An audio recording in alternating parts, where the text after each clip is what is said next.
Bonjour chers amis, je me nomme Moussa Onle Stéphane et je travaille actuellement pour Afrini comme formateur. Le but de cette vidéo est de partager avec vous mon expérience de l'IETF.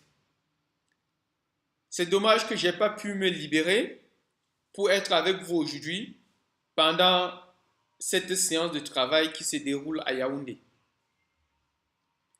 Donc, je commencerai pour les nouveaux par définir ce que c'est que l'IETF.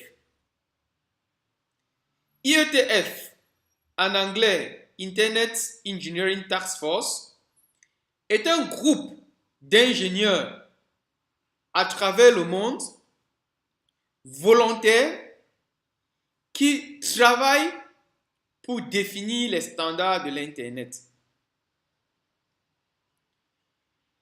Le travail se passe principalement sur les listes de diffusion et ils travaillent donc sur des documents qui à terme sont appelés des RFC, en anglais pour Request for Comment.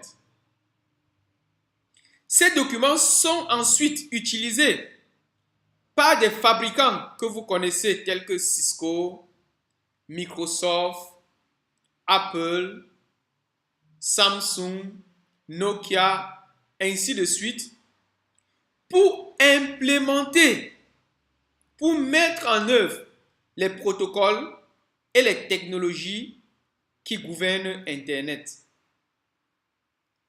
Vous convenez donc avec moi que ce travail est un travail de fondation pour Internet. C'est un travail sans lequel Internet n'existe pas. C'est un travail qui vise à améliorer Internet. Et c'est grâce à ce travail qu'Internet est ce qu'il est aujourd'hui. Avant de continuer, je vous livre un peu quelques petites statistiques. Au jour d'aujourd'hui, nous avons un peu plus de 7500 RFC qui existent, c'est-à-dire documents qui ont été rédigés par ce groupe de travail pour définir, pour aider au développement de l'Internet. Mais bizarrement, de ces 7000, autant pour moi, documents qui ont été rédigés, seulement 6 ont des auteurs africains. Et, naturellement, aucun de ces auteurs n'est camerounais. Si on fait un ratio, ça fait environ 0,0008%. Voilà donc la contribution de l'Afrique pour le développement de l'Internet. Mais ce qui est surprenant, c'est que nous convenons tous, ingénieurs comme utilisateurs final de l'Internet, qu'Internet est une ressource incontournable de nos jours. Que ce soit dans nos ménages, que ce soit dans nos administrations, que ce soit dans nos business, Internet a occupé la première place. Mais nous continuons comme toujours de nous comporter en consommateurs. C'est-à-dire, nous avons sur nos téléphones WhatsApp, Facebook, nous recherchons sur Google. Et nous ne nous demandons pas comment est-ce que ces technologies sont possibles. Qu'est-ce que nous pouvons faire pour supporter le développement de cette technologie? Nous nous contentons de notre mentalité de consommateur. Et je vais m'incliner ici pour dire un grand merci au grand frère Janvier Newlay et ISOC Cameroun qui commencent déjà à mener ce genre d'activité afin de contenter les étudiants d'un côté, les enseignants d'un autre côté, les opérateurs qui sont les principaux consommateurs, MTN, Orange, Camtel, afin que tous nous puissions mettre la main dans la pâte.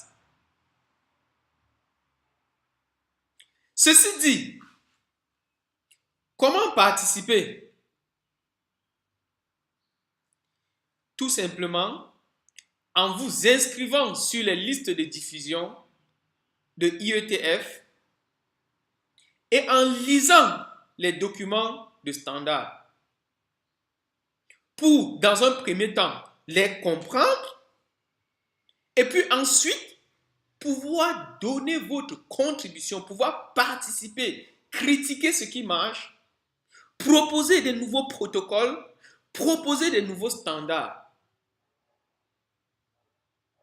En réalité donc, l'IETF s'organise en plusieurs groupes de travail. Chaque groupe de travail s'intéressant à un protocole particulier ou à une spécificité d'un protocole particulier ou encore bien à une technologie de l'Internet. Exemple de protocole HTTP, IPv6 et j'en passe. Exemple de spécificité d'un protocole, par exemple la gestion d'IPv6, par exemple l'attribution des ressources, des adresses IP aux équipements.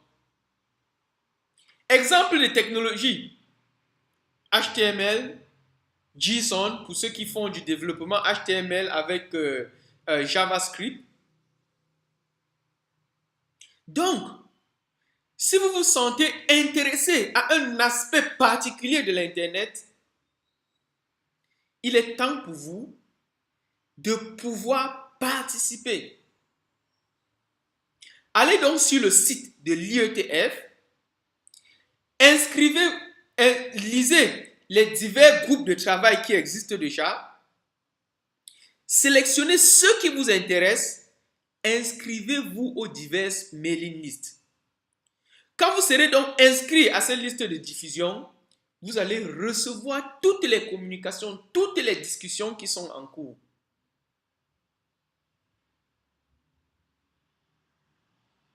Pour vous donner un petit aperçu de comment est-ce que on va d'une idée à un document de standard. Lorsque vous avez une idée que vous voulez communiquer à la communauté Internet, vous allez rédiger ce qu'on appelle un draft. Et quand vous allez rédiger ce draft, vous allez donc soumettre au groupe de travail du domaine concerné et les membres de ce groupe de travail vont se mettre ensemble sur les listes de diffusion, discuter, échanger, critiquer, corriger et à la fin, on en sortira avec une version consensuelle où tout le monde est d'accord que voilà une nouveauté pour Internet. Et en ce moment, ce document devient donc une RFC et vous rentrez donc dans l'histoire de ceux qui font Internet.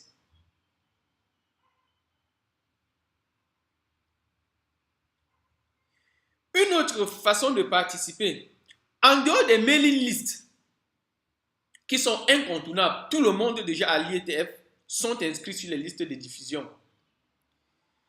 Quand on discute donc sur les listes de diffusion, le groupe de travail, les groupes de travail ou encore l'IETF, la communauté entière, se retrouvent 3 fois par an pour discuter en face, pour rencontrer les autres personnes et pour coller les visages au nom, pour se connaître davantage et pour créer le réseau humain qui est indispensable pour pouvoir travailler en synergie. La dernière réunion de l'IETF a eu lieu à Séoul, et c'était l'IETF 97. Donc c'est déjà la 97e rencontre de face à face des membres de l'IETF. Et la prochaine rencontre de face à face aura lieu en mars prochain à Chicago aux États-Unis. Voilà donc exactement comment vous pouvez participer. Vous voyez donc, vous convenez donc avec moi qu'on n'est pas obligé de se déplacer pour aller participer à une réunion de face à face. Une bonne nouvelle encore pour vous, chacune de ces réunions est diffusée en live sur le site de l'IETF. Et aussi, une autre bonne nouvelle, ISOC donne des bourses de participation à tous ceux qui sont intéressés. Oh, pas à tous ceux qui sont intéressés du moins, à tous ceux qui sont intéressés et dont on détecte en eux un potentiel. Ne me prenez pas mes mots. Potentiel ne veut pas dire que vous maîtrisez Internet, que vous maîtrisez les réseaux, que vous maîtrisez la technologie. Potentiel veut dire toute personne engagée, motivée à vouloir contribuer au développement d'Internet. Et donc, si vous êtes intéressé au sponsoring de ISOC, commencez déjà par vous inscrire sur les listes de diffusion des groupes de travail qui vous intéressent. Lisez les drafts qui sont en cours de discussion. Lisez les RFC qui sont liés à ce groupe de travail. Essayez de donner votre contribution. Et lorsque le programme de bourse sera ouvert, nous allons échanger avec vous. Nous allons vous envoyer les liens pour que vous puissiez vous inscrire. Et quand vous allez vous inscrire, ISOC va donc essayer de faire la sélection.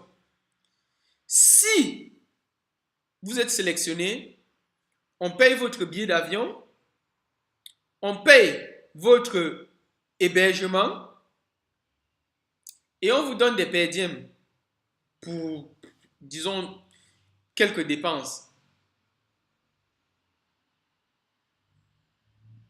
Parlant donc des bourses de ISOC, moi personnellement, j'ai été bénéficiaire d'une bourse de ISOC à IETF 96 qui m'a conduit à Berlin, en Allemagne, en juin dernier.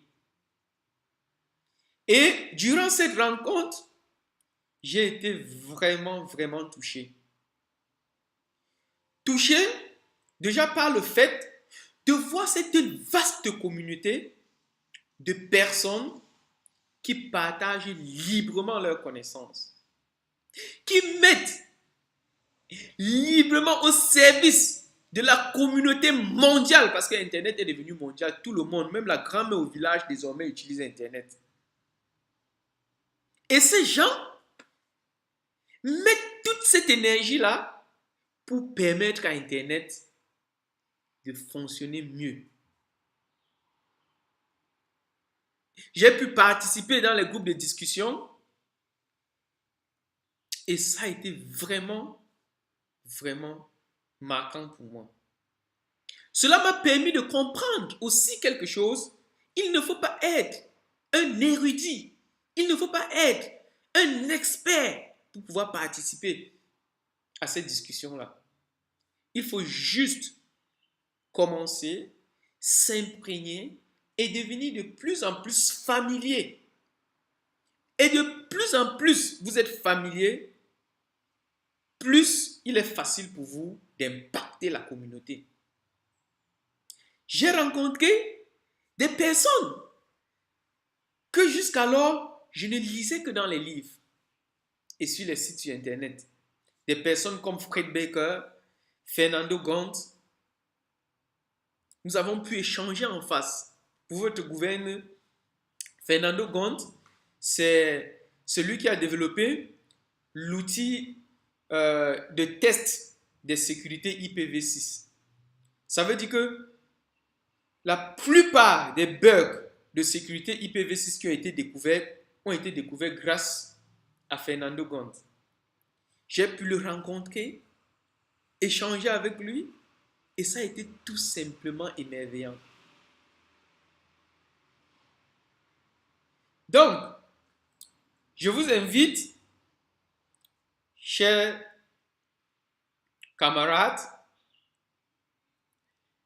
à pouvoir donc mettre la main dans la pâte. Commencez par vous inscrire sur les mailing lists. Si vous avez besoin de plus d'informations, vous pouvez m'écrire soit à mon adresse Gmail, soit à mon adresse professionnelle. Mon adresse Gmail, c'est onlue@gmail.com et mon adresse professionnelle, c'est stephen.onlue@afrinic.net. Vous pouvez, Janvier Nulay pourra partager cela avec vous pour qu'on puisse échanger. Et j'espère aussi qu'au sortir de cette séance de travail,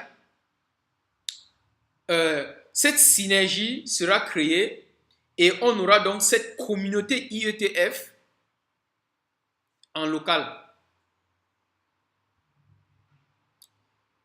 J'ai pu déjà impulser le développement d'une communauté pareille au Congo-Brazzaville et ils sont déjà en train d'utiliser ces documents, ils sont déjà en train de lire les RFC, ils s'imprègnent, ils essaient de comprendre pour mieux participer. Et si vous lisez ces documents, cela vous permet de comprendre mieux les protocoles, comment est-ce qu'ils marchent. Quand j'envoie par exemple un message WhatsApp, quand j'envoie par exemple un email de mon compte Gmail à partir de ma machine Mac, comment est-ce que toi, sur ton compte Yahoo, sur ton téléphone Samsung, tu parviens à recevoir cela? Ces RFC vous permettent de comprendre les tripes des protocoles, comment ça marche en détail. Donc vous voyez que le premier bénéfice même de participer, c'est vous. C'est à vous. Parce que quand vous participez, vous maîtrisez et vous vous sentez épanoui dans votre travail. Moi, par exemple, comme je vous l'ai dit au début, je suis formateur et il s'avère que je voyage un peu partout en Afrique, comme d'ailleurs je suis en train de voyager tout à l'heure pour le Sénégal, pour dispenser des formations sur IPv6, la mise en place des réseaux, comment améliorer les réseaux des fournisseurs d'accès à Internet, comment mettre sur pied les points d'échange. Donc, en lisant ces protocoles, en lisant ces standards, ça me permet de maîtriser mieux, de sorte que quand je suis en train d'expliquer aux participants, c'est plus facile. Donc voilà, chers amis, ce que j'avais à partager avec vous. J'espère que vous avez pu retenir quelque chose. J'espère que ces échanges seront fructueux. Et j'espère que, à l'issue, plus d'une personne sera plus intéressée à participer au développement d'Internet afin que rayonne l'Afrique, afin que rayonne le Cameroun, afin que nous soyons plus représentatifs. Merci.